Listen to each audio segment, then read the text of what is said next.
So here's a walkthrough of how I was able to make these Valentine's Day hearts.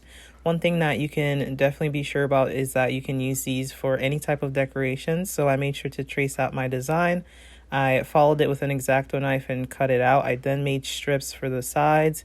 So I went ahead and scored the foam board, and you guys can see how that folded. You want to make sure to score it so that it is pliable. Anytime you have curves, this is the only way that you're going to get your foam board to be able to curve without any problems. You're going to go in with your hot glue gun. I did end up making 2 of these, so this was perfect decoration for Valentine's Day. But like I said, you guys can definitely use this for any other type of decor. I went ahead and added hot glue to any of the crevices, and this worked out great. Then I went ahead and traced out with a pencil the tissue paper so that I could give the background a little bit of color. So I ended up going with this hot pink option here and made sure to measure it.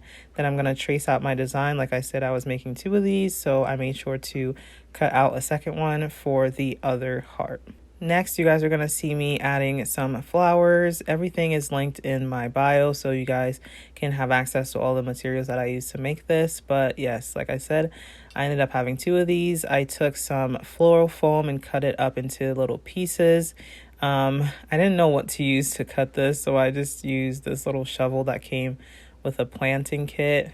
But anyways, I just made sure to add that to both of the flowers. And just to answer the question that I got about the flowers right here, it did not poke through the back. So the flowers are, like you saw, short stems. So they just go through the flower form. It doesn't go through the back. Okay, so I went ahead and grabbed some streamers, and these streamers are great for just adding a pop of color to everything. So I wanted to hide those ugly seams and just add just like a nice touch of color to it. So this was perfect. I just added some hot glue, and as you can see, I had some gems here. You don't even want to know where I got these gems. They came off of a purse that I had, but I always just keep around just some odds and ends in my craft room just in case I need them. And look at that.